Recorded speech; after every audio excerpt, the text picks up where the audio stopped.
Bermúdez Requena llegará a México para ser ingresado al penal del Altiplano en las próximas horas. Adán Augusto López afirma no temer a declaraciones de Bermúdez. Pues sabe cantar, ¿no? ¿No le preocupa? No. ¿No piensa dejar el puesto como senador? De ninguna manera. Ya suman 20 fallecidos tras la explosión de pipa en Puente de la Concordia. Hoy llega al país el primer ministro de Canadá, Mark Carney. Será recibido por Juan Ramón de la Fuente. Sacan del aire indefinidamente a Jimmy Kimmel por comentarios sobre Charlie Kirk.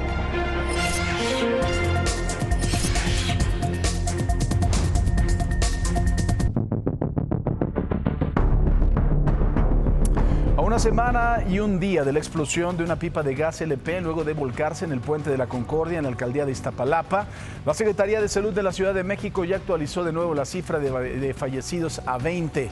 Hay 28 hospitalizados y 36 dados de alta.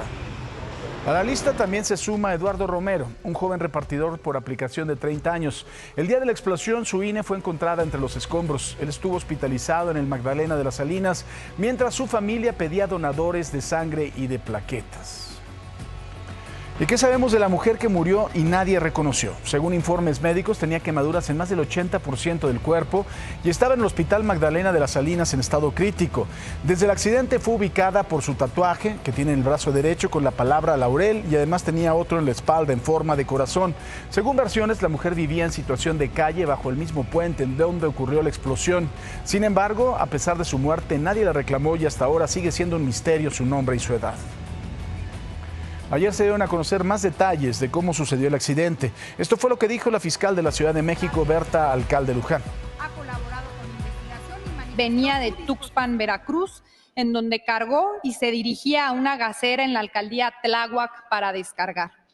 Al momento en que circulaba por la autopista México-Texcoco, tomó una salida para incorporarse a la autopista México-Puebla. Esta vía de incorporación es una curva con pendiente positiva.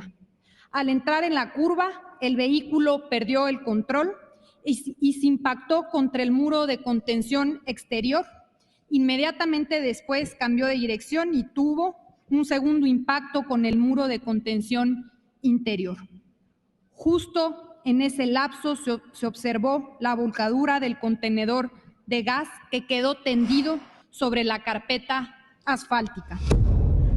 La fiscal también detalló que la empresa de gas Silsa ya compareció ante el Ministerio Público, que ha colaborado con la investigación y manifestó su disposición a aportar recursos económicos para la reparación del daño a las víctimas. La empresa ya compareció ante el Ministerio Público y ha manifestado su disposición de aportar recursos para cubrir la reparación del daño, ¿no? La Fiscalía en este momento está documentando y evaluando cada caso para poder fijar los montos de reparación del daño conforme a derecho. Decir también que hemos pedido a la empresa que el canal para la realización de pagos o apoyos a los familiares sea a través de la Fiscalía. ¿Por qué? Porque es muy importante que las familias reciban asesoría jurídica, ¿no?, previo a que se realice algún pago y que tengan toda la información disponible para poder tomar alguna decisión con respecto a estos.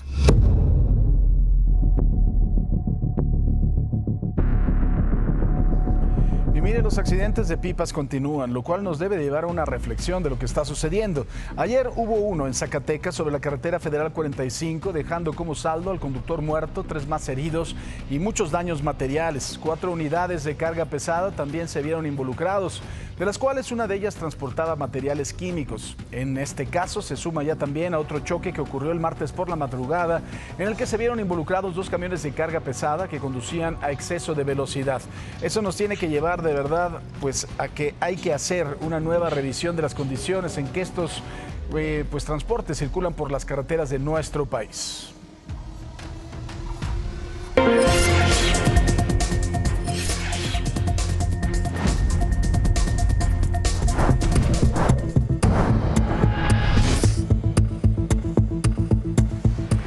Hernán Bermúdez, presunto líder del grupo delictivo de La Barredora y exsecretario de Seguridad de Adán Augusto cuando este fue gobernador de Tabasco, está a horas de enfrentar a la justicia mexicana. Ayer por la tarde fue expulsado por el gobierno de Paraguay y por no contar con un ingreso ni estancia regular, dejando así el proceso de extradición, según detalló Omar García Harfuch, secretario de Seguridad Federal, quien agradeció la colaboración de las autoridades paraguayas. Harfuch adelantó que Bermúdez, también conocido como el comandante H o el abuelo, será ingresado al penal de máxima seguridad del Altiplano en Almoloya de Juárez una vez que llegue a México, en donde tiene una orden de aprehensión por los delitos de asociación delictuosa, extorsión y secuestro.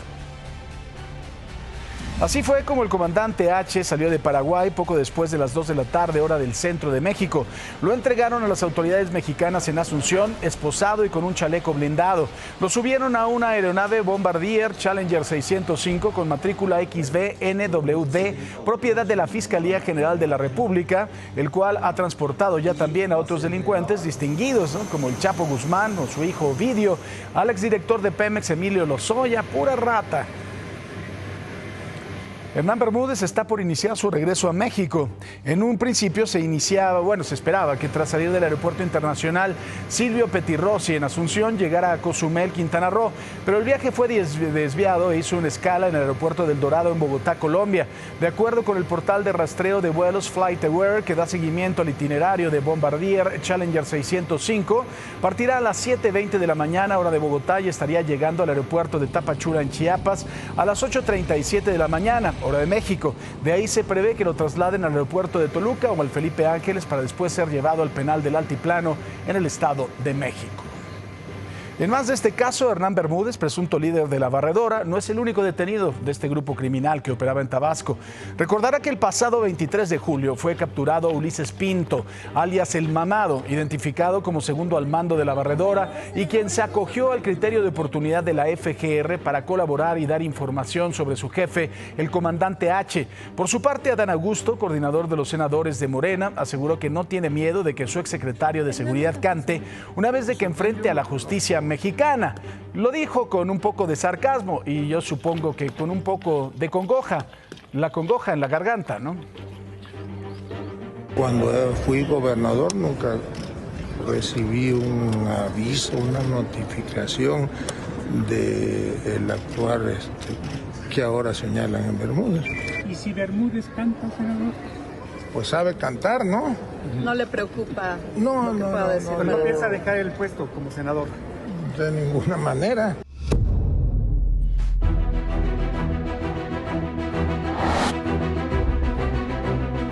Y mire, luego de las críticas a la iniciativa de reforma a la ley de amparo, la presidenta Claudia Sheinbaum aseguró que el objetivo es que haya una justicia más expedita y se garantice el derecho de los ciudadanos a que no pasen los años sin que haya una sentencia.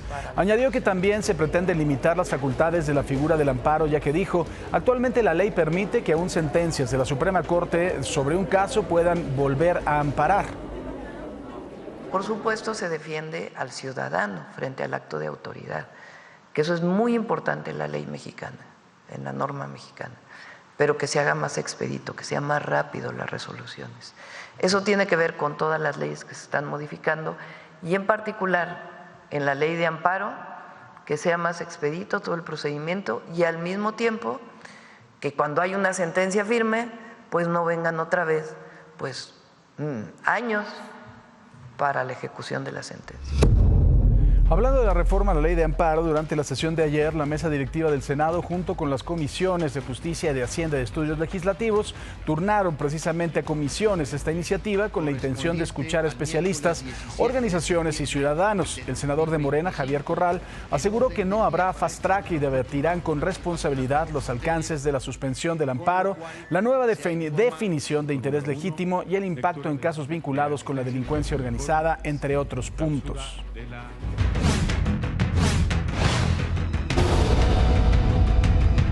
Hoy la presidenta Claudia Sheinbaum recibirá en Palacio Nacional al primer ministro de Canadá, Mark Carney, en lo que será su primera visita oficial a México, luego de que fuera electo el pasado 28 de abril.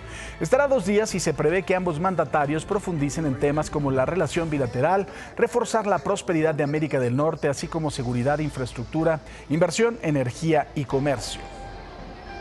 Ayer le mostramos algunas pifias de funcionarios al dar el grito de independencia, pero el evento que más críticas recibió fue el del alcalde de Reforma, Pedro Ramírez, en donde se presentaron bailarinas exóticas. Más allá de ofrecer una disculpa, calificó a sus críticos de santos y santurrones. Pero el tema no se quedó ahí. La Secretaría de Gobernación confirmó que ya lo investiga y podría aplicarle una sanción.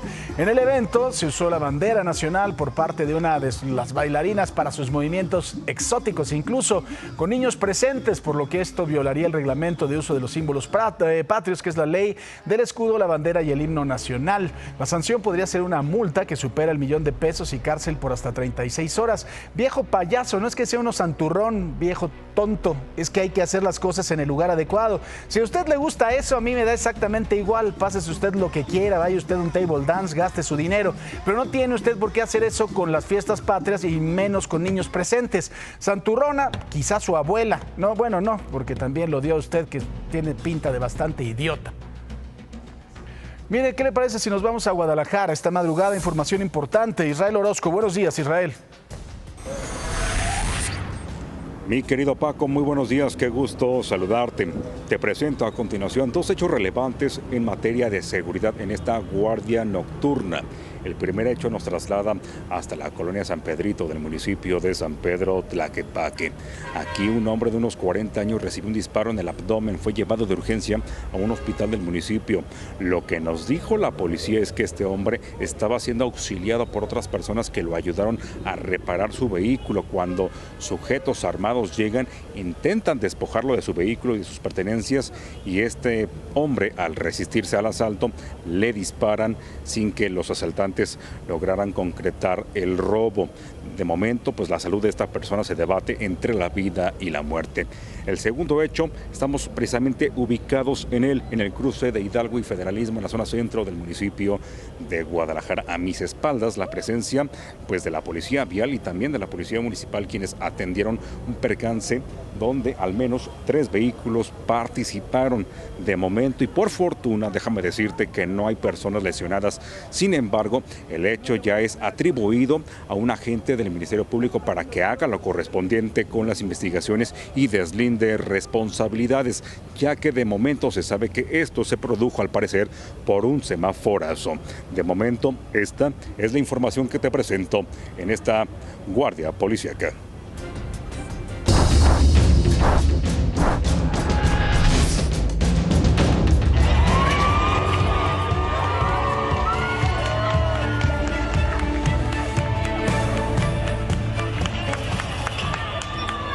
Chocó el barco. Sí, mamá. Oh my God.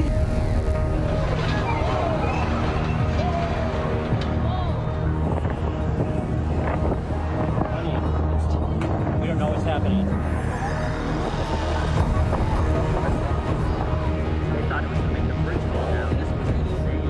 Yo te dije que no iba a caber ahí. No. Oh my God. There's people up there.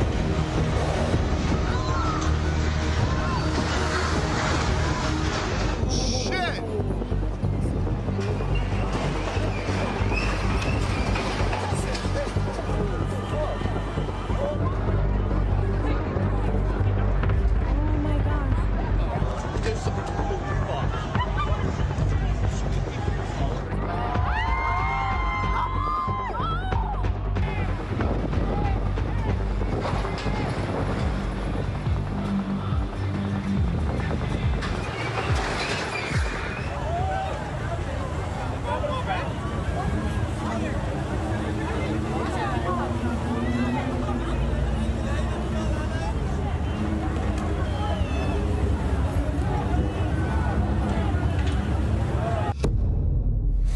Usted recordará que el pasado 17 de mayo el buque Escuela Cuauhtémoc se convirtió en protagonista de una tragedia, luego de que durante su salida del muelle en Manhattan los 3 mástiles impactaran la base del puente de Brooklyn.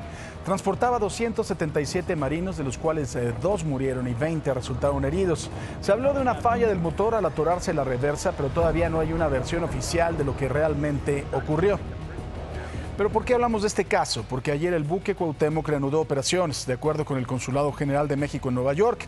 El navío tuvo un zarpe simbólico de prueba por las aguas que rodean la Gran Manzana. Se prevé que el velero retorne al puerto de Nueva York el próximo 20 de septiembre, tentativamente en el buey 86, para después regresar a México en los primeros días de octubre. Hablando de las Fuerzas Armadas, en medio de todo el escándalo por el huachicol fiscal en Tabasco, ayer se dio a conocer que el general de brigada Jesús Alejandro Adame tomó el control de la 30 zona militar con sede en Villahermosa, en sustitución del general Miguel Ángel López, quien apenas había asumido el cargo en febrero pasado. A través de un comunicado, la defensa informó que se están realizando cambios de adscripción y relevos de personal militar de diferentes jerarquías, y la rotación periódica de mandos en las Fuerzas Armadas responde al objetivo de cubrir las vacantes generadas por retiros de servicios activos, el egreso de discentes de planteles militares, el impulso a la Estrategia Nacional de Seguridad Pública, entre otras situaciones. Había estado en el ojo del huracán este general porque había hablado sobre el señor Hernán Bermúdez, diciendo que se sabía desde antes sus actividades.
En este espacio le dimos a conocer este caso en el que una mujer dio a luz en plena banqueta y luego abandonó a la recién nacida en calles de la colonia industrial en la Gustavo Amadero.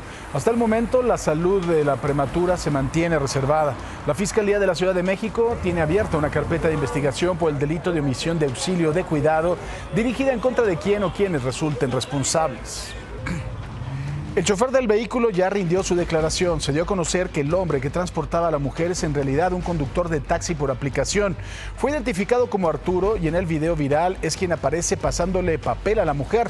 Según su declaración, no supo de la existencia de la bebé hasta que vio las imágenes difundidas en redes sociales mediante las cuales identificó su automóvil. Arturo se presentó voluntariamente ante la Fiscalía de la capital y señaló que pensó que la mujer simplemente estaba haciendo del baño. Además de que no le pidieron más datos e información sobre la mujer que dio a luz.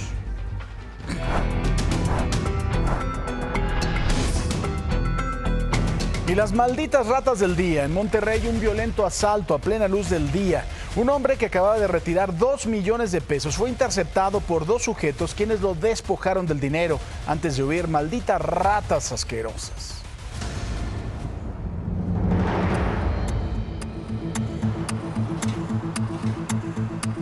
El reloj marcaba las 12 del mediodía cuando de pronto una llamada de auxilio a la central de emergencia alertó de un robo millonario. La policía municipal se acercó a un banco ubicado en el cruce de la avenida Juárez y la calle Tolteca, donde constataron el robo.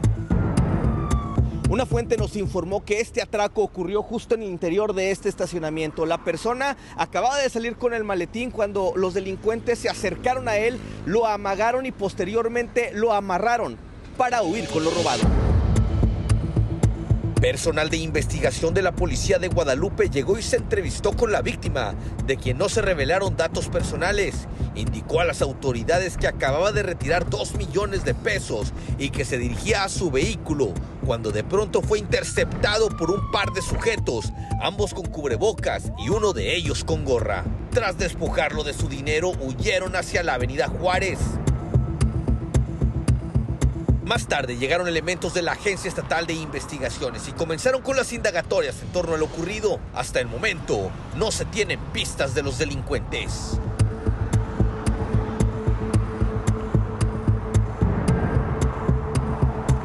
Autoridades de Baja California confirmaron que un grupo delictivo presuntamente procedente del centro de la República cometió asesinatos ligados a rituales de santería.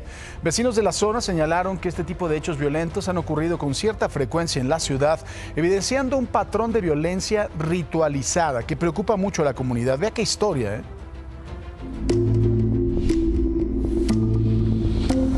Estas imágenes pertenecen a un grupo delictivo que presuntamente asesinó a varias personas en Tijuana. En algunos rituales que practicaban utilizaban sangre humana. Santería, confirmó la fiscal de Baja California.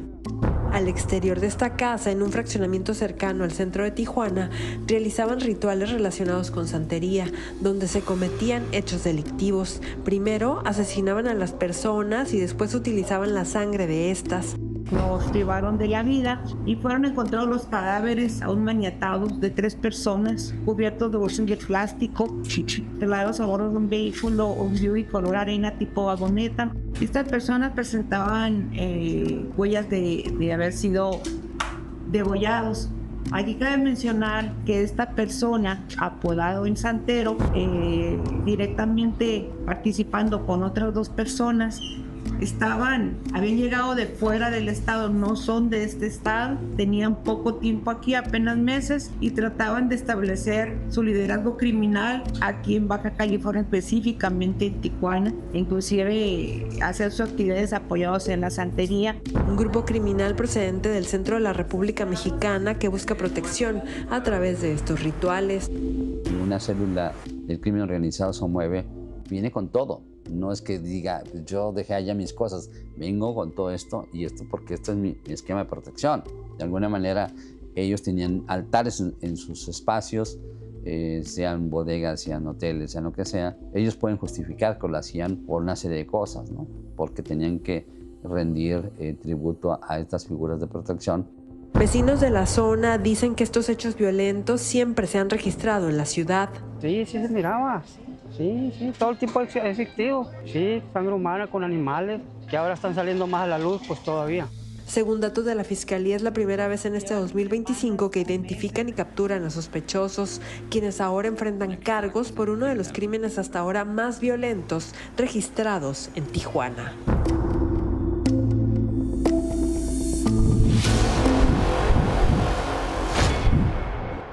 Un terrible hallazgo sacudió a las autoridades de Jalisco y Zacatecas. 6 cuerpos con evidente signo de tortura fueron encontrados en el municipio de Ojuelos, aparentemente trasladados desde la zona de Los Pinos, en Zacatecas, tras haber sido víctimas de homicidio. El gobernador de Jalisco, Pablo Lemus, confirmó que ya se comunicó directamente con el secretario de Seguridad y Protección Ciudadana, Omar García Harfuch, para coordinar la investigación y garantizar que estos asesinatos se contabilicen en las estadísticas de Zacatecas y no en las de Jalisco. Nuri, adelante, va a llover. Bueno, nos evitamos el clima, vamos a una pausa y volvemos con usted. Adiós. Gracias, Paco. ¿Qué crees? Sí, va a llover, pero ojo porque el viernes parece que no va a llover, pero para eso les tenemos aquí toda la información. Para hoy jueves tenemos máxima de 24, mínima de 14, hay 60% de probabilidad de que llueva por la tarde. Pero mañana viernes, al parecer, Tlaloc no nos va a castigar tanto, 25 grados máxima, mínima 14, el cielo va a estar parcialmente despejado, así que hay que aprovechar. Y para el sábado, 25 grados máxima, mínima 13, para el sábado sí tenemos presencia de lluvia, así que ojo. Nosotros vamos ahora hasta Guadalajara para saber cómo van a estar las temperaturas. Este jueves 26 grados máxima, mínima 17, se siente calor, pero recuerden que va a haber también mucha humedad porque hay presencia de lluvia, 80% de probabilidad. Para mañana viernes 28 grados en Guadalajara, mínima 17, el cielo está parcialmente despejado y no hay presencia de lluvia. Tampoco para el sábado, también tienen las mismas condiciones, 28 grados máxima, mínima 17. Vámonos ahora hasta Monterrey para saber cómo va a estar el clima este jueves, 29 grados máxima, mínima 22 y tenemos presencia de lluvia con el 80% de probabilidad. Para el viernes 29 grados máxima, mínima 22, cielo parcialmente despejado. Mismas condiciones para el sábado, solo que sube un poquito la temperatura a 31 grados máxima, mínima 22. Nos vamos a enlazar en este momento con nuestro querido Talo Mata. Talo, buenos días. ¿Cómo estás, Paco? Muy buenos días, qué gusto saludarte ya en este jueves. Pues hay que tener mucho cuidado y poner mucha atención, sobre todo como automovilistas, como motociclistas, porque la Secretaría de Seguridad Ciudadana, policías capitalinos, están haciendo algunos dispositivos aleatorios para evitar que la gente invada el carril del Metrobús en la Ciudad de México. Quieren garantizar los espacios y recuperar estos espacios libres, sobre todo para que se respete el reglamento de tránsito. Ayer se hizo uno de estos operativos y ahí lo vemos en pantalla. Sobre todo detuvieron a varios motociclistas que andaban en las motonetas ahí en la colonia Guerrero, en Paseo de la Reforma y la Glorieta de Violeta, que fue donde más se ha reportado este tipo de incidentes. Es importante que la policía pues mueva estos dispositivos de seguridad, estos operativos, justamente para levantar multas y también para trasladar estas motocicletas, estos vehículos en este camión que se llama La Bestia, donde llevan y trasladan las motocicletas a un corralón, a un depósito. Entonces, pues es importante que se respete el reglamento de tránsito, sobre todo para garantizar también el paso de los transeúntes y evitar accidentes. Paco. Muy bien, pues estamos pendientes. Gracias, mi querido Atalo. Muy buen día, un abrazo. Buen día, un abrazo de vuelta también. Ricardo Vitela está en Eje 7. Ricardo, adelante. Paco, buenos días. Estamos aquí en Félix Cuevas, el Eje 7. La movilidad vehicular en estos momentos con imágenes de Luis Flores. Bueno, pues ya se incrementa a quienes vienen ya de Dr. José María Bertis, también de la avenida Universidad, en este punto, en este crucero importante. Todavía es fluido. Quienes proceden desde el Metro División del Norte en dirección a Churubusco, el avance es constante, igual que en el sentido opuesto. Lo que sí me salta, y es que, bueno, los señores del transporte público, exactamente, ya tiene ese microbús más de 20 minutos en ese carril, no se mueve, no es una parada para ellos, y bueno, ojo, autoridades de CEMOVI, quienes están realizando sus recorridos, pues para poco pongan en orden esos señores que no entienden y siguen haciendo sus paradas donde no deben de hacerlo. Paco, la información que tenemos esta mañana aquí en la zona sur de la Ciudad de México. Gracias, Ricardo. Ahora vamos con José Antonio García. Mi querido José Antonio está en Eje Central. Adelante, Pepe Toño. Eje Central y Viaducto, Paco, qué gusto saludarte, con 16 grados centígrados aquí la temperatura y con el 30% de probabilidad de que comience a llover aquí en este lugar en las siguientes horas. El tránsito vehicular va en aumento para quien se desplaza de la zona del Eje 4 Sur en dirección hacia la zona centro, y en el viaducto ya detenida la circulación vehicular en dirección hacia la Avenida de los Insurgentes. El reporte que tenemos, Paco, muy buen día. Buen día, gracias, José Antonio. Y bueno, mi querido Raúl Flores, ¿cómo está, Raúl? Buenos días. ¿Cómo estás, Paco? Muy buenos días y buenos días al auditorio. Mañana se cumplen 40 años del sismo de 1985 y 8 del 2017. Son fechas que duelen en todo el país, pero más en la Ciudad de México. Entramos al centro de documentación del periódico Excelsior y eso es lo que encontramos en Historias que dejan de contarse.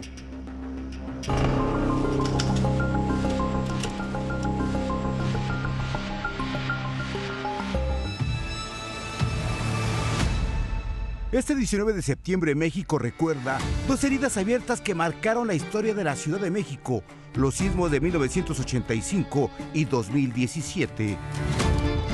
Dos tragedias separadas por 32 años que han sido registradas por los lentes de los fotógrafos del periódico Excelsior. Imágenes rescatadas de la memoria del Centro de Documentación de este diario de la vida nacional. El reloj se detuvo a las 7:19 de la mañana de 1985, cuando un terremoto de magnitud 8.1 redujo a ruinas hospitales, escuelas, viviendas y oficinas. Miles de muertos, miles de familias rotas, un estado rebasado y una sociedad que por primera vez entendió que la respuesta estaba en sus propias manos. 32 años después, en 2017 la historia se repitió. A la 1:14 p.m, otro sismo golpeó la Ciudad de México y estados vecinos. Más de 360 personas murieron. La capital volvió a llenarse de escombros, pero también de manos solidarias, jóvenes, vecinos rescatistas y voluntarios que escribieron otra página de solidaridad nacional. El periódico Excelsior ha consignado desde entonces la tragedia. Mostró la vulnerabilidad del Estado, pero también la fortaleza de la sociedad. A 40 años del 85 y a 8 del 2017, la lección sigue vigente. La memoria no es solo duelo, es también compromiso con la vida, la prevención y la justicia para quienes ya no están. Mañana en distintos puntos de la ciudad se guardará un minuto de silencio y se realizará el simulacro nacional como un recordatorio de que la prevención es la única herramienta frente a un país que vive sobre placas tectónicas en constante tensión. Hay que destacar que mañana en este simulacro hay que hacerles caso a todos los simulacros porque la diferencia de segundos entre la vida y la muerte.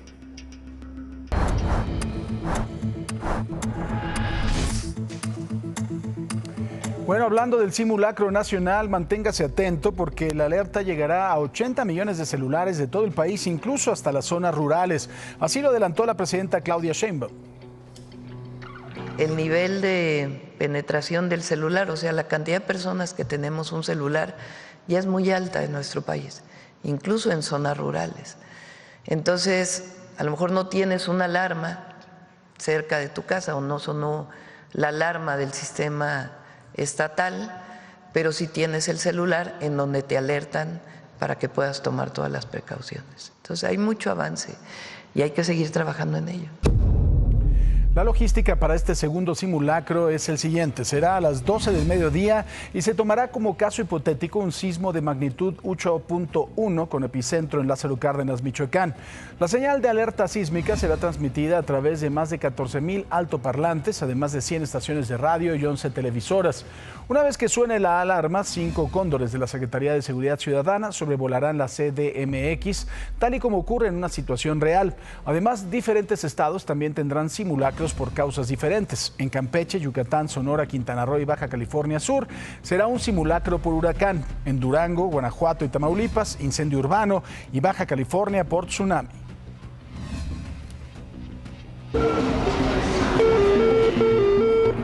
Muchas gracias, mi Robert. ¿Qué está pasando en la limusina naranja? Ahorita le decimos las demoras. Hay 5 minutos para la línea 1 y la línea 2. 6 minutos. Sin embargo, la línea 3 la vamos a dejar en pausa. Ahorita le cuento por qué. 4 minutos para la 4, 5 para la 5, al igual que para la 6. ¿Qué está pasando con la línea 7? Le cuento que la línea 7 lleva una demora aproximada de 5 minutos. 6 minutos para la línea 8, 5 para la 9 y la 12. 6 minutos para la A y 6 minutos para la B. Y es que le cuento que en redes sociales nos están diciendo: llevo esperando más de 10 minutos en 18 de marzo y no llega ni un tren en la línea 3. Línea 3 no está avanzando, ya llevamos un rato, hasta aquí no pasa nada. Amanecemos con la línea 3 sin que haya trenes. ¿Qué es lo que está sucediendo? Línea 3, más de 6 minutos, llevo 15 minutos y no aparece ninguno de los vagones. No está lloviendo y la línea 3 no hay ningún servicio. ¿Y qué nos está diciendo el metro? Bueno, que se está agilizando la circulación de los trenes en la línea 3 después de que se realizara el retiro de uno de los vagones para su revisión. Así es que tómelo en consideración, la línea 3 complicada porque uno de los trenes se descompuso. Y bueno, otra de las opciones está en el Metrobús. El Metrobús trae un servicio regular en sus 7 líneas, así es que puede ser una buena opción si el metro no le está funcionando por las calles de la Ciudad de México, desde la línea 1 hasta la 7, el Metrobús lo puede llevar. Y mire, le cuento que en la estación normal de la línea 2 del metro fue rescatada una pequeña tortuga que se encontraba en los durmientes de las vías, por lo que corría riesgo de la zona electrificada de los trenes. Para el resguardo de este pequeño reptil se requirió hacer un corte de corriente de 3 minutos para que el inspector en jefe de estación bajara a las vías y pusiera a salvo a esta tortuguita y luego fuera entregada a la Brigada de Vigilancia Animal de la Secretaría de Seguridad Ciudadana. Posteriormente el servicio se restableció. ¿Cómo se llamará? ¿Quién será? ¿Será Leonardo? ¿Será Rafael? ¿Será Miguel Ángel? ¿Usted quién cree? Vamos ahora con Mona. Gracias, Kike. Miren, en 2018 cerca de 100 manatíes fueron encontrados muertos en diferentes municipios de Tabasco. Hoy se sabe que la causa de esto fue la contaminación del agua, que 7 años después continúa.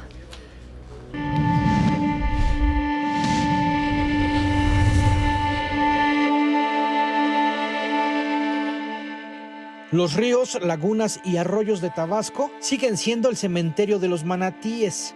En 2018, Imagen fue testigo de la mortandad masiva de esta especie en peligro de extinción. Más de 80 manatíes en los municipios de Macuspana, Jonuta y Centla. La salida rápida para la Secretaría de Medio Ambiente y Recursos Naturales fue vincular las muertes al florecimiento de algas nocivas debido a la sequía. Al mismo tiempo hubo mortalidad también masiva de peces, de muchas especies, pero las que fueron más significativas fueron, por ejemplo, la carpa herbívora y el pez diablo. La investigación fue cerrada sin resultados concluyentes, a pesar de la aparición de diarrea, fiebre y lesiones en la piel, principalmente en la población infantil de la zona conocida como Los Vitzales. 7 años después de ocurrida la emergencia, estudios científicos revelan que la causa fue la contaminación del agua. Metales pesados, combustibles y agroquímicos que al día de hoy ponen en riesgo no solo a la reducida población de Manatí, sino a los habitantes de una de las regiones más pobres del país que pescan, se bañan y consumen agua de estos afluentes. Tan solo este año han aparecido flotando inertes 25 manatíes. Y sigue siendo alarmante porque el hecho de tener muertes no naturales sí implica un deterioro o algún problema ambiental que debemos de atender, ¿no? 2 muestreos realizados en 2024 y 2025 en agua, sedimentos y vegetación arrojaron indicios sobre la presencia de 3 peligrosos metales que acumulados en el organismo provocan cáncer. Encontramos algunos elementos, ¿no?, que pues podrían resultar tóxicos, que son bioacumulables, por ejemplo, el litio, bario y vanadio también. El litio sale de las baterías o pilas que se desechan sin control. El bario se utiliza como aditivo en las perforaciones petroleras y el vanadio se libera con la quema de combustibles fósiles. Principalmente está Pemex, Macuspana es un municipio petrolero. Este es uno de los antiguos pozos de Pemex, sumergido en el hábitat del manatí. Aunque los más de 80 pozos ubicados en la zona de Los Vitzales están clausurados, solo basta con remover un poco el sedimento para que burbujee el agua y surja un fuerte olor a combustible. Y véanlo ustedes cómo sale la contaminación ahí. Sale hasta la grasa, lo que es la grasa del petróleo.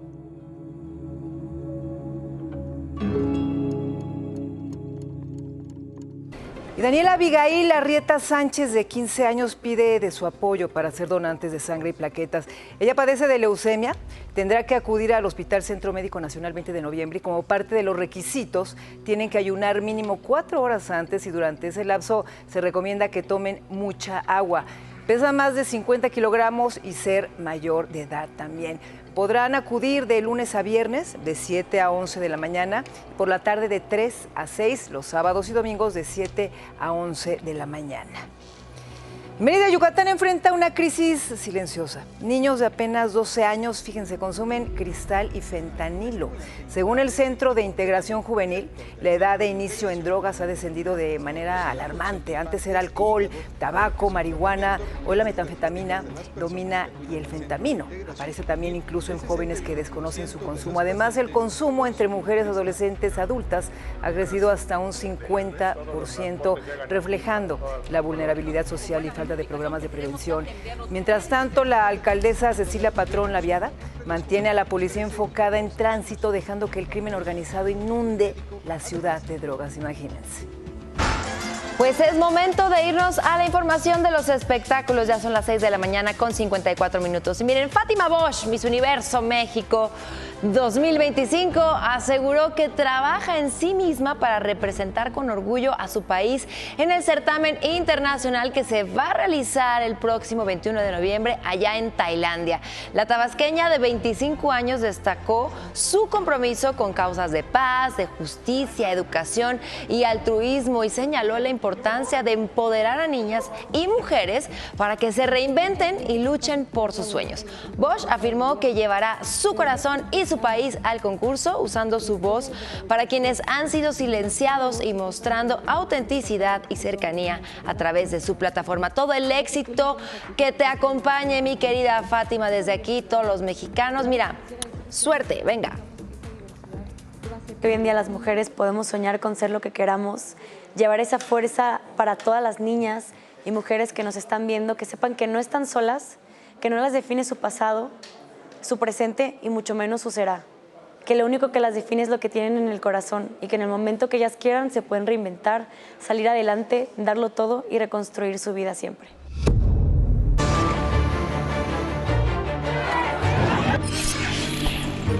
Bermúdez Requena llegará a México para ser ingresado al penal del Altiplano en las próximas horas. Ya suman 20 fallecidos tras la explosión de pipa en Puente de la Concordia. Estudiantes golpean a director de CETIS en Tampico tras denuncias de acoso.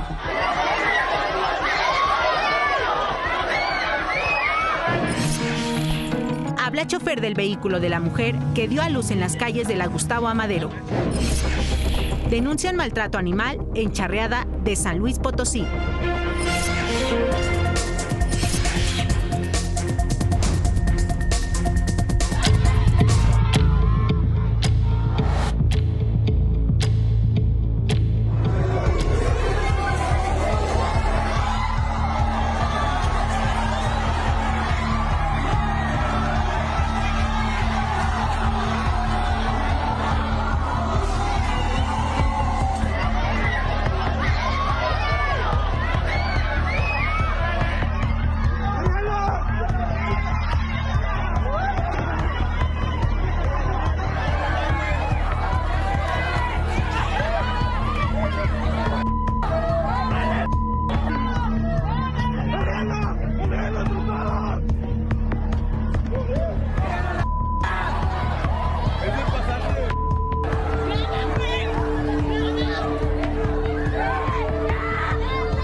Comenzamos con estas imágenes, es el CETIS 78 de Altamira, Tamaulipas. Algunos alumnos golpearon a su director, quien es señalado por acoso y abuso. Lo que empezó como una manifestación pacífica terminó con la intervención de la Guardia Estatal. Los estudiantes exigen la destitución de este hombre.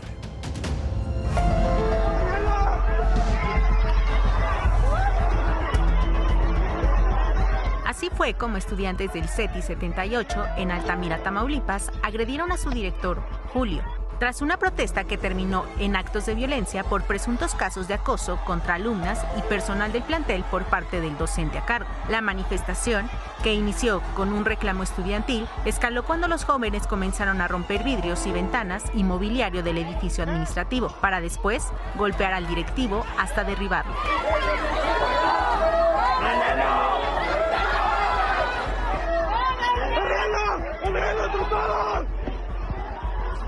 Elementos de la Guardia Estatal intervinieron en la escuela tras recibir reportes de vandalismo y agresiones, por lo que desplegaron un operativo para proteger al resto de la comunidad estudiantil y al docente.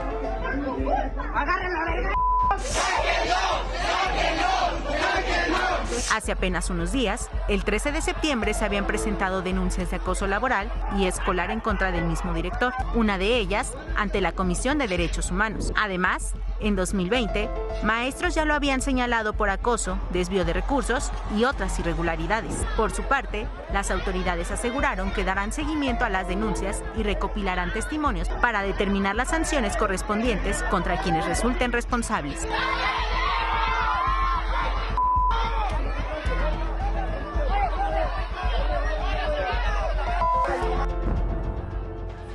Pues bueno, lamentable lo que estamos viendo, ¿no? Y sobre esta situación, hasta este momento, el CETIS 78 no se ha pronunciado.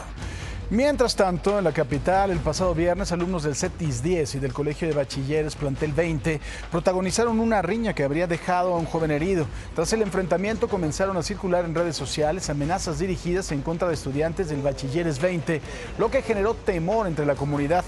Ante tal situación, las autoridades del plantel ya solicitaron apoyo a la Secretaría de Seguridad Ciudadana, que desplegó policías escolares, sectoriales y metropolitanos para resguardar tanto alumnos como a profesores y las instalaciones. Aunque las clases no se suspendieron, la asistencia bajó a un 70% del total de los más de 1,000 estudiantes. Justamente Ricardo Vitela nos tiene el reporte desde ahí, desde el Bachilleres 20. Ricardo, adelante. Gracias, Paco. Efectivamente, la calle Nicolás San Juan y Mateo Romero, Colonia del Valle, es donde se ubica este plantel 20 del Colegio de Bachilleres, y en estos momentos autoridades de este plantel educativo están platicando con los padres de familia que están preocupados por esta situación después de las amenazas que empezaron a surgir en las redes sociales de atentar contra la comunidad estudiantil con este conflicto que se comenta de un grupo de jóvenes de este bachilleres con el CETIS 10 que se encuentra en la colonia Alfonso III, allá en la alcaldía Álvaro Obregón. Las amenazas llegaron por medio de chat chats con respecto al padre de un joven del CETIS 10, comentando que habían lesionado, que habían abajeado a su hijo y que en manera de represalia pues iba a venir a atentar contra la comunidad estudiantil de este plantel educativo. Es por eso que las autoridades pidieron la presencia de la Secretaría de Seguridad Ciudadana y desde el día de ayer, Paco, ya lo hemos comentado, está de manera permanente este resguardo del alumnado que ingresa, también de las instalaciones y de la periferia donde se encuentra este plantel educativo del Colegio de Bachilleres, y ahorita, bueno, pues están hablando con los papás y ellos están haciendo algunas preguntas a las autoridades. Quisimos hablar con ellos, pero con las autoridades, pero no quisieron. Vamos a acercarnos con uno de los padres de familia para que nos comenten esta situación. Señor, ¿cómo está? Muy buenos días. Sé que está ahorita muy atento con lo que dicen las autoridades del plantel, pero ¿qué sabe usted de lo que les ha comentado su hijo con respecto a estas amenazas que surgieron en redes sociales para atentar contra la comunidad estudiantil? Pues sí son mensajes que suben a las páginas, a las redes, que han venido, bueno, que han estado amenazando que van a venir y que les van a pegar. Los chicos están muy espantados, algunos quieren venir, algunos no, pero es lo que estamos justamente ahorita viendo, que haya esa seguridad, ¿no? Estamos viendo que sí está la presencia de la policía y los directivos tienen la atención de tener la seguridad de que los niños y los chicos estén bien aquí en las clases. Sabemos, ¿es hijo, niño o niña quien viene aquí al plantel? Sí, es un niño. Un niño. Sabemos que quizá esté resguardado esta periferia, quizá esté resguardado el plantel, pero las calles aledañas, ese es el problema, porque su hijo, no sé si usted lo traiga o se venga solo, se regrese solo. ¿Eso le preocupa a usted? Sí, claro, ahorita en la mañana sí lo podemos traer, pero ya la salida es el punto, ¿no? Que ya no hay esa certeza de que quién venga por él, él se va solo, se regresa solo. Digo, afortunadamente no vive lejos, vive muy cerquita, pero es la inseguridad que nos da, que sí está tranquilo, ¿no? De que vaya seguro, que llegue seguro a la casa. ¿Qué le van a solicitar a ustedes o qué le van a preguntar a las autoridades de este plantel? Pues realmente están haciendo todo lo que se puede. Lo que a mí sí me extraña es que si son comunicados de internet, pues ¿por qué no actúa la policía cibernética, no? Ahí es donde yo creo que ya ahí deberían de actuar. Si ya deberían de tener ubicados a quién es el que está haciendo eso. Porque no nada más es en este plantel, es en otros muchos. ¿Es la primera vez que sucede esto o ya ha habido otras circunstancias similares a esta situación que pasó el viernes pasado? Pues por lo que dicen, creo que ya ha habido otras ocasiones en otros años, pero aquí con mi hijo es la primera vez que nos sucede. Señor, ¿cuál es su nombre? Alfonso.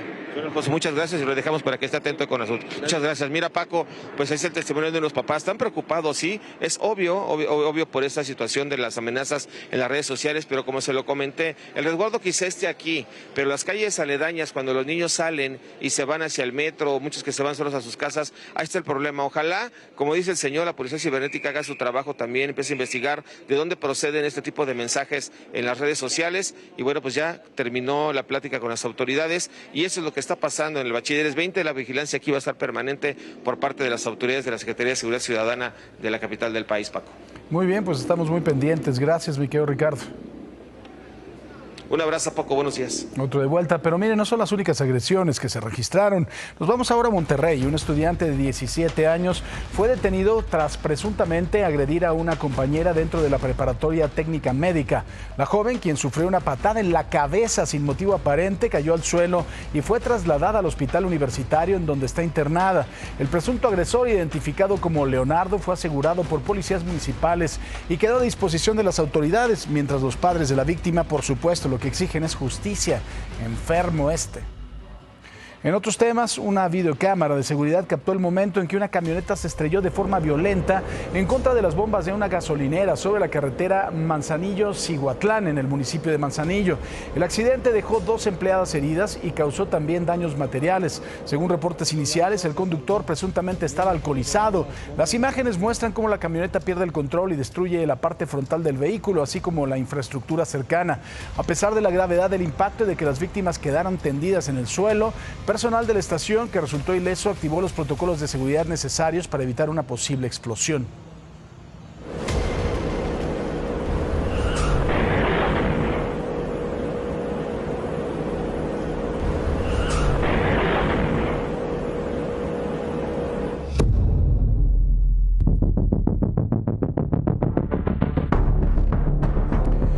una semana y un día de la explosión de una pipa de gas LP luego de volcarse en el puente de la Concordia en la alcaldía de Iztapalapa, la Secretaría de Salud de la Ciudad de México actualizó la cifra de fallecidos de 20 y ya al momento 28 hospitalizados y 36 dados de alta. A la lista también se sumó Eduardo Romero, un joven repartidor de aplicación de 30 años. El día de la explosión se encontró su INE entre los escombros. Él estuvo hospitalizado en el Magdalena de las Salinas, mientras su familia pedía donadores de sangre y de plaquetas. Ayer se dieron a conocer más detalles de cómo sucedió el accidente. La ruta era de Tuxpan, Veracruz, hacia una gasera en la alcaldía Tláhuac. La pipa de gas perdió el control en una curva, impactó 2 veces en contra de los muros de contención y se volcó. Este impacto causó una fractura de 40 centímetros en el contenedor por donde se fugó el gas. La explosión fue detonada por una chispa en un área de expansión de gas de 180 metros. Berta Alcalde también detalló que la empresa de gas Silsa ya compareció ante el Ministerio Público, que han colaborado con la investigación y manifestaron su disposición de aportar recursos para la reparación del daño a las víctimas. La tragedia en el Puente de la Concordia nos dejó historias que resaltan la unión de los mexicanos. Esto fue lo que vivieron Alonso, quien se convirtió en el ángel de la pequeña Yaslin Azulet, nieta de doña Alicia, la abuela heroína, al trasladarla en su moto al hospital, y la de Armando, a quien su perro le salvó la vida durante la explosión.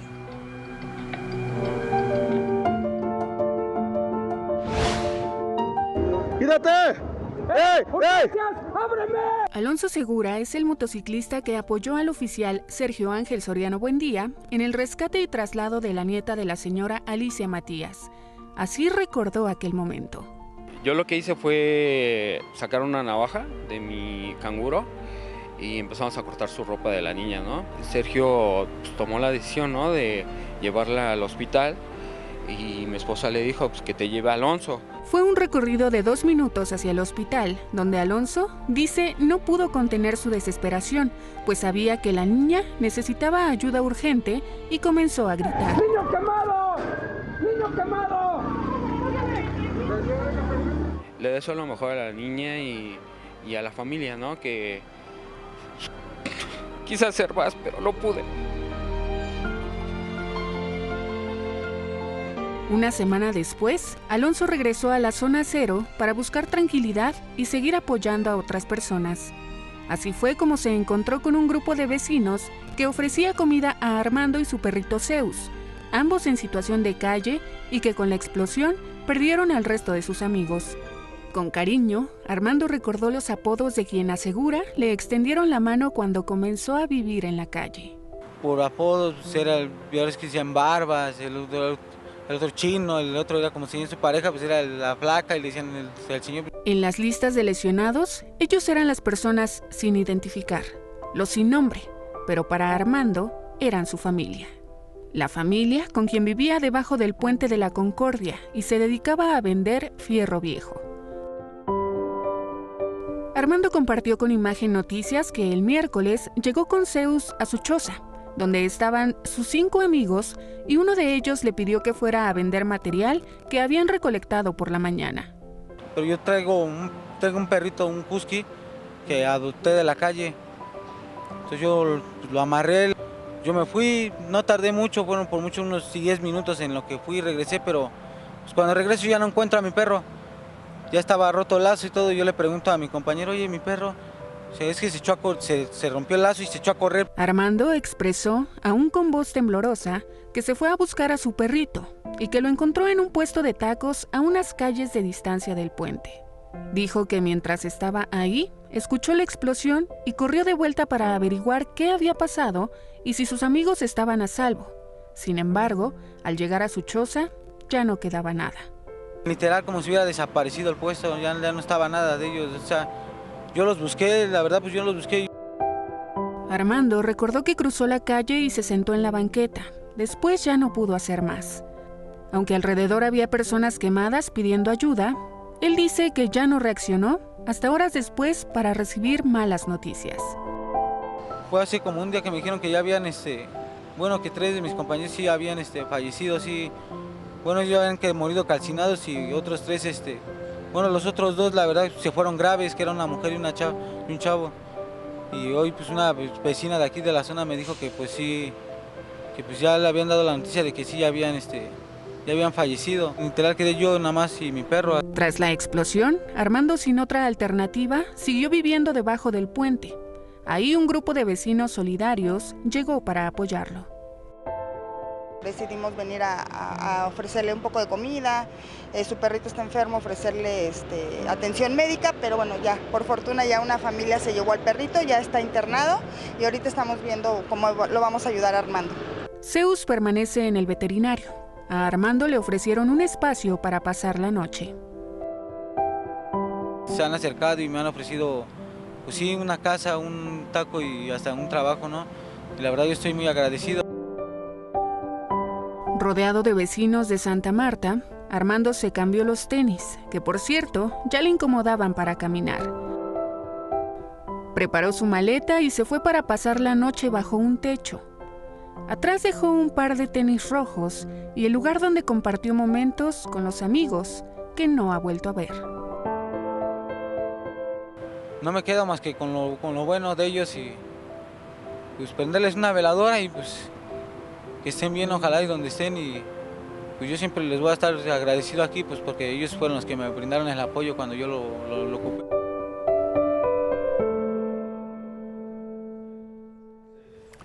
Usted recordará que la pequeña Yeslina Zulet está siendo atendida en el Hospital Shriners en Galveston, Texas.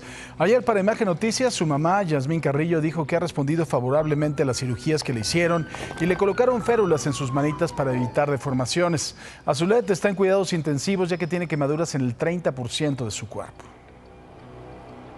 Sí, es crítica, pero está estable. Pues mi bebé no tuvo algo tan fácil que digamos. Ahorita está...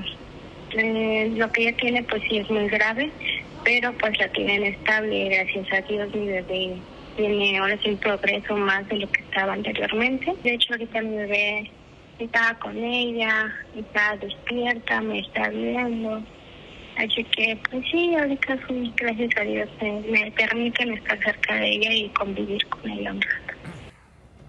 Siguiendo con la explosión de la pipa, se va a crear un comité de solidaridad para las víctimas liderado por Clara Brugada, la jefa de gobierno capitalino.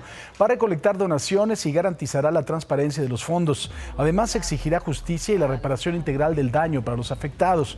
El comité contará con la participación de la ONU, la UNAM, la Cruz Roja y la sociedad civil. Nos vamos con Atalo Mata. Él se encuentra en un mural que fue hecho en honor a las víctimas. Mi querido Atalo, adelante. Así es, Paco, y te voy a mostrar justamente aquí a mis espaldas este mural. Es una zona donde generalmente artistas urbanos, aquí en Iztapalapa, junto al Puente de la Concordia, es a la altura, precisamente para que la gente ubique, del Metro Santa Marta, ¿no? Es un paradero muy grande donde confluyen varios transportes públicos y aquí es donde justamente está este mural de un grupo que se llama Maydex La Calle, de Snoke. Snoke es el artista, el muralista que pues llevó a cabo esta obra de arte. Es un mural recordando con la Virgen de Guadalupe y con unas alas muy grandes a esta abuelita de 49 años de edad que en todo momento, después del accidente que ya conocemos de la pipa, pues protegió a la bebé de 2 años y pues en todo momento, hasta el final, hasta el último suspiro, aquí la cuidó hasta que la entregó a las autoridades, a la policía, al hospital. Y hay, en la parte de abajo, hay una ofrenda de la gente que ha venido, que ha pasado con veladoras y ha dejado algunas flores, pues también en memoria de esta señora, Alicia Matías, que finalmente pues fue muy doloroso para mucha gente. Y estamos entrevistando aquí a algunas personas, a vecinos, como a Roberto Aldana. Muy buenos días. Buenos días, ¿cómo han estado? Sí, yo vi cuando lo pintaron, sí les quedó la neta muy bonito. Gracias a Dios, pues nos salvamos esa vez de esa ocasión, sí. Ok, ¿y tú qué te parece, qué tan importante es que se le recuerde así a la señora de esta manera, con un mural? No, pues muy importante para la comunidad, recordar algo muy bonito, ¿no? Que la señora salvó a la bebé, ¿no? Sí. ¿Aquí la conocían a la señora o no? Bueno, pues es muy grande aquí, ¿no? Como para... Porque tú tienes ya mucho tiempo viviendo aquí. Sí, yo toda la vida he vivido aquí, no, pues yo creo que la señora iba pasando en el transporte y pues pasó y salvó a la bebé, gracias a Dios, ¿no? Todo sí, estuvo muy feo ese día, la neta. Yo vine de chambear como a las 3 de la tarde, más o menos. Ah, pues más o menos la hora del accidente. Sí, la neta sí, yo anduve hasta como a las 2, 3 de la mañana ese día ayudando igual. Sí. ¿Tú estuviste ayudando entonces? Sí. Ibas pasando y te diste cuenta de todo. Sí, la neta sí. Yo siempre paso aquí como a las 7, 7 y media máximo. Voy a trabajar y regreso como a las 2, 3 de la tarde. Sí. ¿Qué fue lo que viste en ese momento cuando venías? ¿Venías en transporte público, en un carro o qué? Caminando, yo trabajo aquí en Los Reyes, estoy cerquita. ¿Qué haces? De albañilería. Ajá. Sí. ¿Jardinería? No, albañilería. Albañilería. Sí. Luego tú venías pasando y ¿qué viste? ¿Qué fue lo primero que viste? Toda la gente ayudando a casa, yo también ayudé un rato, anduve movido. Luego fuimos a poner unas carpas y todo eso. Sí, gracias a Dios estamos todos, unos u otros salvos, ¿no? Pues sí. Sí. Y posteriormente, ¿qué fue lo que hiciste? ¿Te quedaste todo el día y al otro día qué siguieron ayudando? Sí, pues anduvimos subiendo a la gente a las camionetas, llevándolos al hospital. Un valero sacó una moto y los llevamos. Sí, 2, 3 cosas hicimos, la neta. Todavía anduvimos barriendo al otro día todo el desmadre de la ropa quemada, todo. Sí. Oye, Roberto, ¿y seguido pasa eso con las pipas por aquí, por esta zona? Porque pasan muy rápido a toda velocidad, ¿no? Sí, la neta la carretera está muy feo. Para dar la vuelta para arriba está muy feo. Hay muchos hoyos y eso. Y de por sí aquí, cuando se hace el tráfico, pues vienen bien rápido. O en la noche le pasan más rápido para arriba. Por eso pasan los accidentes. La neta también, lo bueno que nos salvamos de donde está la gas. No, le hubiera agarrado la gas, nos hace más desmadre. Sí, hubiera estado más complicado. En fin, y bueno, pues es muy bonito recordar aquí a esta señora que ya, incluso Paco, pues como tú sabes, ya la recuerdan y la reconocen como una heroína. Pero bueno, Roberto, muchas gracias por habernos dado esta entrevista y este testimonio. Que estés muy bien. Sí, gracias. Hasta luego, hasta luego. Bueno, Paco, pues tú lo verás, pues sí tienen talento los artistas urbanos de esta zona de Iztapalapa. Y finalmente, bueno, pues aquí lo importante, lo central, el trasfondo es mantener viva la memoria de Alicia Matías, quien en todo momento, como cualquier otra abuelita, hubiera protegido a su nieto. Sin duda, la verdad que tantas historias, mi querido Atalo, qué bueno que se haya hecho este mural para reconocer la valentía y la heroicidad de esta mujer. Muchísimas gracias. Muy buen día, hasta luego. Buen día. Mónica, adelante. Y miren, ahora nos vamos a otro tipo de accidentes. Cada año los accidentes con pirotecnia dejan secuelas irreversibles en decenas de niños y jóvenes en México. Y Jesúa Legaspi, quien perdió la vista de un ojo a los 14 años, nos muestra cómo la resiliencia y el apoyo familiar pueden transformar una tragedia en una segunda oportunidad.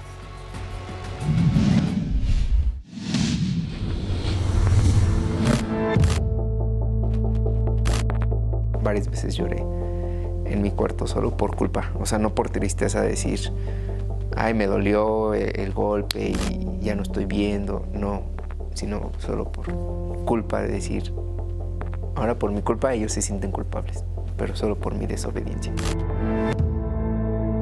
A los 14 años, Yeshua tomó una decisión impulsiva durante las fiestas decembrinas que provocó un accidente con un cohete. Esto le causó desprendimiento de retina y daño irreversible en el ojo derecho, dejándolo sin la posibilidad de recuperar la vista. No recuerdo si es mi cabeza loca o realmente pasó. Yo recuerdo haber hecho mi cabeza para atrás por reflejo, por haber visto un cacho de cohete. Me hago para atrás y cuando me hago para atrás, el cacho de cohete que me provoca el traumatismo me corta primero el tabique, porque si tú te das cuenta no tengo el tabique roto como tal, tengo literal un agujero. Bueno, afortunadamente ya no se siente tanto, pero si me pasan la mano sí, se siente. Corta el tabique, lo corta literal y termina frenando con mi ojo. Yeshua no solo perdió la vista. Hace 13 años, siendo apenas un adolescente, también perdió la confianza en sí mismo, el control de su vida y, como muchos jóvenes que atraviesan un trauma, llegó al límite de la desesperación, todo por jugar con cohetes. Sí llegué a pensar en la muerte en ese momento porque no sabía en realidad en qué iba a terminar. Cuando empiezo a hablar con los doctores, ellos me dicen, estás vivo. Sin embargo, con el apoyo de su madre, pudo salir adelante. Ella me dice, ¿puedes ver? Sí. con un ojo pero ves. No, pues que sí. ¿Sigues tocando la batería? Sí. ¿Juegas fútbol? Sí. Ok. Entonces no te puedes quejar. Es tu decisión si quieres vivir deprimido o sonreírle a la vida y seguir adelante.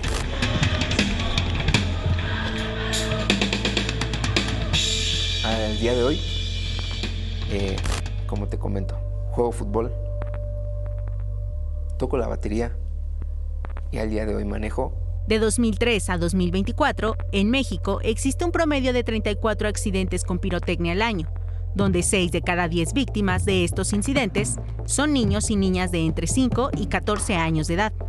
Accidentes que ocurren en fiestas como las de este 15 de septiembre. Asistiría a un evento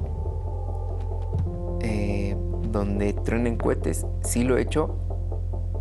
Es muy difícil para mí por lo que viví. Sí lo he hecho, pero me cuesta mucho trabajo. De hecho, en estas fechas y en ese tipo de eventos, normalmente yo salgo con la cabeza agachada y con la mano tapando o cubriendo mi ojo bueno, justo por miedo a perder pues sí, perder la vista del único ojo que tengo.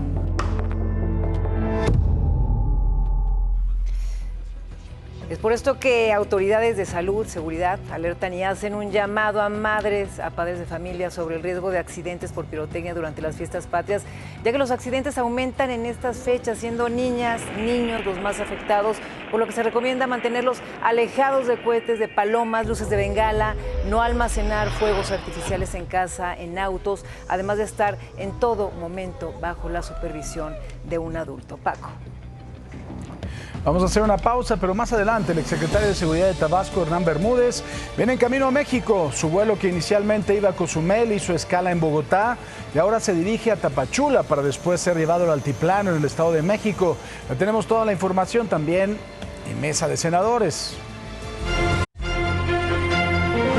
Mire, ayer en la conferencia matutina, la presidenta Sheinbaum defendió su decisión de nombrar a la heroína Josefa Ortiz Telles Girón sin el apellido de casada de Domínguez, con la finalidad de reconocer la identidad propia de las mujeres y rechazar la idea de que pertenezcan a alguien más. Sostuvo que esto responde a una visión feminista y de reconocimiento histórico. Y bueno, Hernán Bermúdez sigue en Colombia. En un inicio se esperaba que tras salir del Aeropuerto Internacional Silvio Pettirossi en Asunción, llegara a Cozumel en Quintana Roo, pero el viaje fue desviado e hizo una escala en el Aeropuerto del Dorado en Bogotá, Colombia. De acuerdo con el portal de rastreo de vuelos FlightAware, que da seguimiento al itinerario del Bombardier Challenger 605, estaba previsto que saliera a las 7:20 de la mañana, hora de Bogotá, pero hasta este momento el vuelo está retrasado. Se tenía programado que llegara al aeropuerto de Tapachula, Chiapas, a las 8:37 de la mañana, hora de México, pero obviamente será más tarde. De ahí se prevé que lo trasladen al aeropuerto de Toluca o el Felipe Ángeles para ser llevado al penal del Altiplano en el Estado de México. Y bueno, por supuesto que es mesa de debate de los jueves. Está con nosotros Damián Cepeda, querido Damián. ¿Cómo estás, Paco? Qué gusto en saludarte. Igualmente, muchas compañero. Gracias. Cuauhtémoc Ochoa, ¿cómo estás, mi querido Cuauhtémoc? Muy buenos días, gracias. Buenos días a ambos. Bueno, interesante, por supuesto, todo el contexto que estamos viviendo. Creo que menciona parte lo que se ha descubierto de la Marina Armada de México, el propio reconocimiento del almirante secretario, el reconocimiento de la presidenta de la República. Creo que esto podría ser la punta del iceberg, Damián. No, sin duda. Me parece que estamos ante el escándalo de corrupción más grande de la historia de México, me atrevo a decirlo. O sea, no recuerdo yo un caso que sea mayor que el que tiene que ver con huachicol fiscal. Cálculos nada más de IEPS, te hablan de más de 500,000 millones de pesos en los años del gobierno de López Obrador, pero de hecho ya en los últimos años el estimado es en 377,000 millones de pesos y 200,000 anuales, porque lo que hacen es comprar, digamos, gasolina en Estados Unidos, se compra más barata de entrada, ¿no? Además, cuando la cruzan haciéndola pasar por otro producto, no paga IEPS. esa gasolina se vendiera aquí, pagara además IVA, ¿no? Y además está el diferencial de precio. Entonces, es multimillonario. Y te habla, yo lo he dicho, para mí muy lamentable, lo lamento, más allá de quién esté gobernando, pero te habla de la descomposición total del sistema político mexicano en el gobierno de Morena, de López Obrador, porque se pusieron de acuerdo varias instituciones. Es imposible hacer eso si no pones de acuerdo, pues no solo agentes aduanales y demás, sino la propia Secretaría de Marina, la Guardia Nacional, que de hecho en algunos lugares ya está señalado, el SAT, aduanas, Pemex mismo y mucha gente, lo que te habla de un crimen organizado. Fíjate bien lo que voy a decir, la palabra que voy a usar, crimen organizado desde el Estado. Porque esa es la definición de delincuencia organizada. 3 o más personas puestas de acuerdo para delinquir de manera permanente. Me da gusto que la presidenta Claudia Sheinbaum, ante el evidente escándalo, porque no es cierto que de la nada les nació combatir, no. Era un escandalazo de años que decidieron voltear por otro lado. Pero que en este momento, como sea, decidan actuar, me da mucho gusto. Nada más yo diría, espero que le quite el freno. ¿A qué me refiero con freno? Que cada vez que veo que avanzan, veo que le dedican el mismo tiempo a tratar de exonerar a los altos mandos. Llámese secretario de Marina y presidente de la República. Bueno, ayer ya no mencionó, nada más mencionó al presidente de la República, ya no mencionó al exsecretario de Marina en la conferencia de matutina. A mí la verdad es que me llama la atención las cifras que menciona Damián. Él habla como, esas cifras son como si toda la gasolina fuera huachicol fiscal. Creo que esas cifras son alarmantes, ¿sí? No son las correctas, digo, claro de que hay una actuación, pues está a la luz del día, ¿no?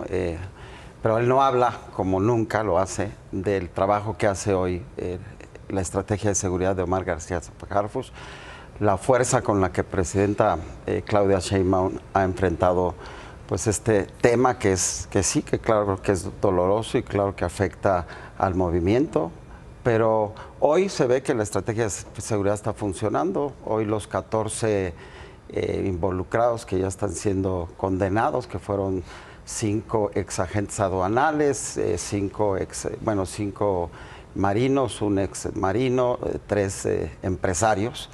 Y esto habla de que la presidenta está actuando, caiga quien caiga, venga de quien venga. Lo dijo el almirante en su momento, es duro de reconocer, pero hubiera sido peor callar. Y hoy, pues, las acciones de la presidenta Claudia en ese sentido es que hay que actuar en consecuencia. El mismo almirante del presidente Andrés Manuel hace 2 años inició la investigación. Y bueno, yo le diría a Damián que como siempre, pues son datos que no, como no tienen otra cosa que decir, quieren siempre tapar el mal gobierno que ellos tuvieron en su momento con la gran estrategia de la presidenta Claudia Sheinbaum de combate a la corrupción, de combate a la delincuencia organizada y de que hay que escuchar y trabajar y actuar en consecuencia, ¿no? Fíjate, a ver, primero, las cifras son completamente comprobables. ¿Cómo llegas a estas cifras? ¿Es público el volumen de exportación de Estados Unidos a México? Es público. Y es público el volumen de importación de Estados Unidos a México. ¿Cuánto es? El diferencial, 110 mil millones de pesos, nada más en cálculo de no pago de IEPS en un año. Más, son 600 mil litros diarios que tiene el gobierno. No, déjame, te doy, está documentado, está publicada las cifras. La acumulado, la suma de todo el sexenio de López Obrador, más de 500 mil millones de pesos.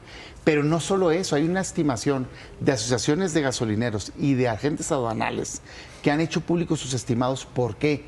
Porque lo que haces es, una cosa es que no paguen IEPS, pero otra cosa es, esa gasolina véndela en México, si no lo hubiera sido ilegal, hubiera pagado IVA. ¿Cuánto senador? Cuesta la diferencia? Déjame decírtelo.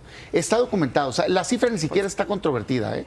O sea, está documentada tal cual de cuánto es. Y yo lo que voy es, oye, espérame tantito, no me digas... Yo lo combatí. Este tema está con nombre y apellido desde hace años y decidieron voltear para otro lado. A los sobrinos políticos, nomás para quien me está escuchando, son sobrinos políticos del secretario de Marina, del presidente López Obrador, los que operaron esto. Personas a las cuales las promovió ¿quién? Porque llegó al Senado, yo estaba. ¿Quién las promovió? El gobierno de López Obrador.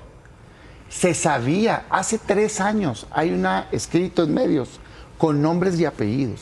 Pero no solo eso, sino que operaron tipo mafia italiana. Resulta ser que se acercó un personaje de adentro a denunciar. ¿Qué creen que pasó con ese personaje? Lo mataron. Lo mataron. Después de haber denunciado la corrupción, también mataron a otro de aduanas. Entonces, hoy cuando ves eso dices, no, espérame, esto es crimen organizado. Yo por eso digo, qué bueno que la presidenta diga, quiero combatir. Pero, nadie nos vamos a creer el cuento de que esto es un tema que operaron unos cuantos sobrinos políticos. No, tiene que ir por toda la red, desarticularla. Y si eso le sumas otros casos como el de Tabasco, ¿no? Donde al secretario de Seguridad Pública se le está acusado de ser el líder del crimen organizado en ese estado, y le sumas Sinaloa, y le sumas Tamaulipas, y le sumas Michoacán, híjole, pues es que es un sistema. Eso es lo que yo quiero ver desarticulado. Me parece que la presidenta tiene una decisión que tomar. O va a fondo o lo solapa. Yo espero que vaya a fondo y acabe con la red. Mira, yo insisto, ¿no? Damián no reconoce hoy el trabajo que está haciendo la presidenta en torno a la estrategia de seguridad de Omar García Harfuch. Hablas de temas del pasado, donde de Morena, ¿no? De quien haya sido, ¿no? O sea, yo no estoy tratando de defender nada. Yo lo que estoy diciendo es que hoy la presidenta está metiendo mano dura al tema del crimen organizado. Hoy hay acciones de los 14 detenidos, lo ha dicho, esperemos a las investigaciones. Hoy tú hablas de números muy alarmantes, donde tú dices que está documentado, sí, pero no hay evidencias en que la cifra en la que tú estás mencionando sea la real. Pero vamos, te doy por hecho que sea eso, ¿no? Es un dato oficial de Estados Unidos, es un dato oficial de México. Okay, aquí lo importante es lo que la presidenta está haciendo en torno a la delincuencia organizada. Y lo dijo en su discurso del día del desfile, lo confirmó o lo dijeron los dos secretarios, tanto el de la Marina como el del Ejército, que van a actuar en consecuencia. Y lo importante hoy es que la presidenta está actuando y está dando resultados.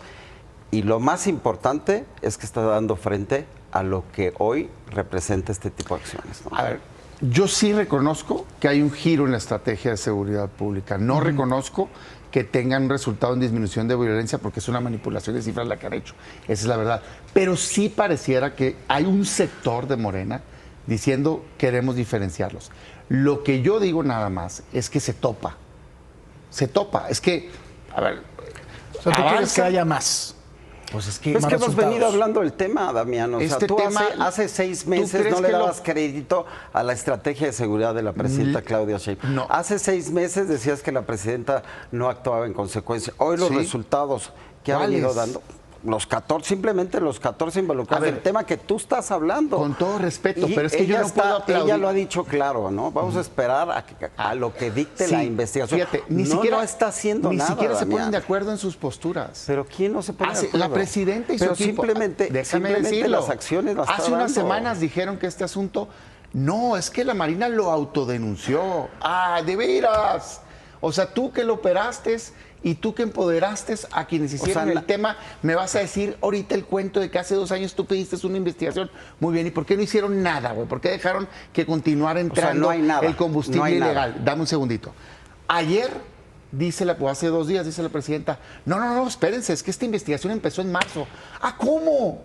Entonces, todos los años, todas las denuncias que hubo, yo estaba en el Senado, es más, ¿por qué no lo denunciaste desde el Senado? Se denunció el PAN. El tema del huachicol. Del huachicol fiscal. N veces hay denuncias de penales ante Fiscalía, es un tema público, todo, y no quisieron hacer nada porque estaban empoderados. Hoy que les revienta el asunto con muertos. Pero lo revienta actuando la presidenta. No, claro que sí. No, se hace un escándalo. O sea, la detención de Hernán en Paraguay es día gratis. Después de haberlo tenido 5 años como cabeza de secretario de Seguridad Pública, pero la sabiendo que era presidenta de México. La presidenta de México en menos de 4 meses tiene aquí en México, ustedes con García Luna, todo el sexenio de Felipe Calderón no hicieron nada. ¿Quién gobernó después de Calderón? ¿Cuándo llegó la acusación? Ya no gobernaba el PAN. Por eso, pero o sea, no me puedes decir que nosotros no lo perseguimos. Felipe Calderón mató a un general, sí, ¿Mató? por haberlo, ¿Quién sí, no me No, ese fue Morena, güey. No me acuerdo el nombre. No, al general al que mataron fue Morena. Fue a denunciar y luego amaneció muerto. En sus 6 años de presidente de la República nunca actuó en consecuencia. Con todo respeto, nunca detuvo a un personaje que fuera parte de su gobierno. Hoy la presidenta, déjame te digo, en tus acusaciones, hoy la presidenta Claudia Sheinbaum está actuando en consecuencia. Okay, bueno. Reconoce, a ver, Damián, nomás quiero escuchar. O sea, la presidenta no ha hecho nada en cuestión de seguridad. Yo estoy diciendo que no, estoy diciendo que el ¿tú quieres gobierno que de la noche a la mañana agarre y traiga a todos aquí? Yo estoy diciendo que el gobierno de Morena, de Andrés Manuel López Obrador, convirtió al Estado en crimen organizado. Ahora Damián ya es juez, mira, en 2027 eso estoy diciendo. Va a haber jueces, ¿por qué no te inscribes y con el 4% del PAN a lo mejor ganas? Jefe de oficina acusado de lavado de dinero en sus casas de bolsas. Secretario de Gobernación acusado de haber puesto al líder del cártel en su estado como secretario de Seguridad Pública. Secretario de la Marina acusado de que sus sobrinos políticos eran los que operaban el huachicol fiscal. Y me quieren decir que el gobierno de Morena, de López Obrador, no tenía nada que ver. Por favor, yo lo que estoy vamos diciendo... a sacar los hijos de Marta Sagún. ¿De crimen organizado? No, que pero sepa, es casi lo mismo.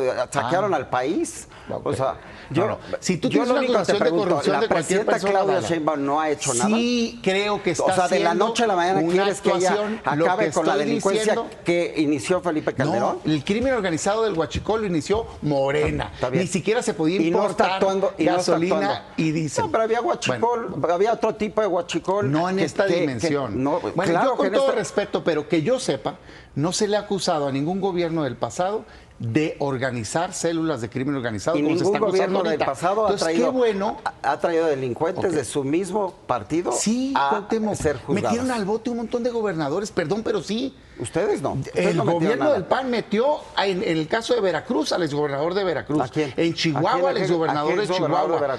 Duarte lo metió Peña. A Duarte lo metió Peña. A Roberto Sandoval lo metió Peña. ¿Qué metió a Duarte? Claro que sí. Eran gobiernos estatales del PAN los que metieron las denuncias, con todo respeto, sí.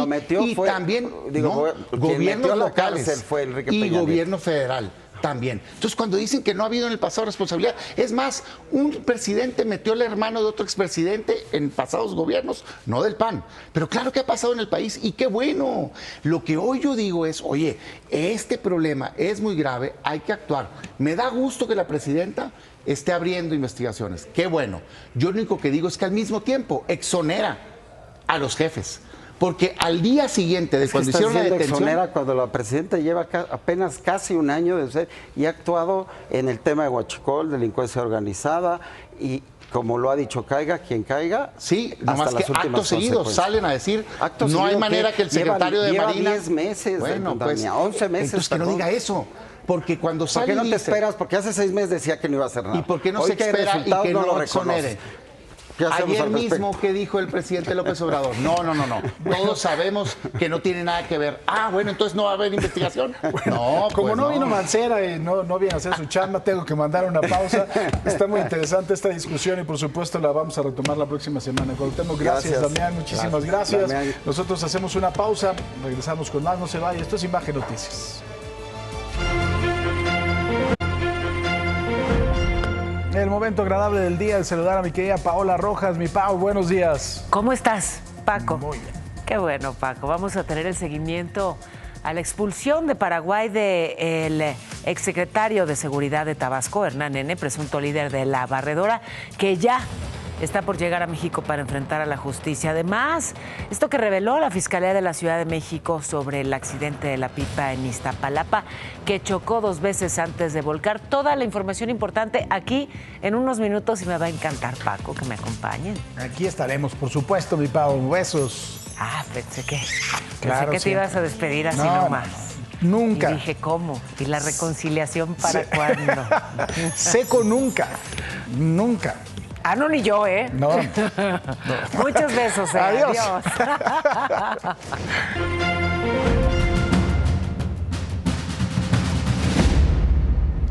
Bueno, ya le presentamos estas imágenes que son verdaderamente terribles. Son estudiantes del CETI 78 en Altamira, Tamaulipas, que agredieron a su directora, Julio César Barrón Morales, por presuntos casos de acoso en contra de alumnas y personal del plantel. Pues bueno, la manifestación inició como un reclamo estudiantil, pero terminó con violencia. Los jóvenes comenzaron a romper vidrios, ventanas y mobiliario del edificio administrativo para después golpear al director hasta derribarlo. El docente tuvo que ser resguardado por la guardia y comenzaron las investigaciones. Mira, yo lamento mucho porque por supuesto este señor puede ser que sea culpable de todo lo que lo están acusando, pero en este momento estás desvirtuando, ¿no?, la acusación que estás haciendo. El momento que lo estás golpeando, estás desvirtuando totalmente el momento que tú ya estás cometiendo ilícitos, estás cometiendo delitos como es romper los vidrios, pues estás desvirtuando totalmente la ¿Qué la pasó acusación. antes? A ver, también hay que entender aquí, a lo mejor, digo, no tiene la madurez suficiente para reaccionar estos chavos, pero ya había habido denuncias, no los habían hecho caso. Sí, exactamente. O sea, eso fue una reacción ante una frustración previa. Totalmente de acuerdo, pero ¿cómo Sí. agarras y No puede ser. la escuela? La violencia, este país tiene una historia terrible en donde la violencia cuando llega a las aulas, los resultados son pésimos. Totalmente. En 68 tenemos lo que le pasó al chavito este que golpeó al maestro en la cara que porque supuestamente era acosador. Y si bien son acosadores, las aulas están para el diálogo y para el debate. Se tiene que llegar a las últimas consecuencias de una manera creativa y no a los golpes. Y además, el alumnado y el profesorado ahorita en México deja mucho que desear y no se puede entender estos radicalismos. Y terminan ensuciando también todo ese proceso de investigación. Exactamente. Y esta situación lo único que hace es que exaspera obviamente a las partes. La defensa de esta persona, si es culpable o no, va a utilizar estos argumentos para salir de este problema y termina pasando una injusticia, ¿no? Pero mira, sí, efectivamente, supuestos abusos de alumnas no se habían hecho las diligencias, exactamente, o las investigaciones correspondientes. Efectivamente, hay una explosión, ¿no? Como le estamos viendo en este momento, pero se tiene que acudir a instancias legales en primer lugar. Y si acudieron a instancias legales, pues tiene que haber ahí una consecuencia donde no hicieron caso acerca de estas, ¿no, Y de Paco? denunciantes pasan a ser denunciados. Es eso, grave problema. es la situación que vemos lamentablemente pero muy frecuente en este país, ¿no? Quieres hacer las cosas bien. Por ejemplo, vamos a poner el ejemplo del maltrato animal, que es a lo mejor que estoy un poquito más empapada. Quieres hacer las cosas bien, vas y metes una denuncia, pero nadie hace nada y termina la gente harta reaccionando de esta manera que no es justificable, no está bien, pero viene siendo la consecuencia de que nuestras autoridades no hacen su trabajo. Así es, aparte, precedentes, ¿no? esta manifestación empezó como pacífica, ¿no?, con los chavos y demás, y luego pues escaló a esto que estábamos viendo en el video, y lamentablemente en este país el 90% de las denuncias no proceden, ¿no? pasa O sea, nada. no pasa nada. Sí. Entonces también los llevan como a estos últimos casos, pero no, Por eso la gente no es la denuncia, razón. está mal, lo sé, pero Sí. la gente dice, ¿para qué voy a denunciar, perder mi tiempo si no va a pasar nada? La famosa justicia por su propia mano nunca ha llegado. Pero dejen hablar a Mónica, por favor. No, ya se me olvidó lo que decir, hermanito.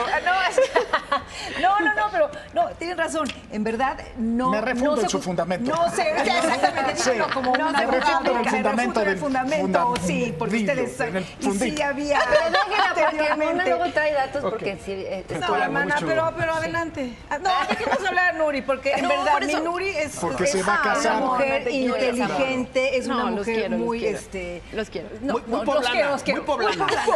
Bueno, decía eso, que la violencia nunca va a estar justificada, o sea, estos actos no se pueden hacer. Y luego tenemos la contraparte de los maestros, que desafortunadamente también en este país ya están muy desmotivados, porque tienen sueldos muy bajos, salarios muy bajos también.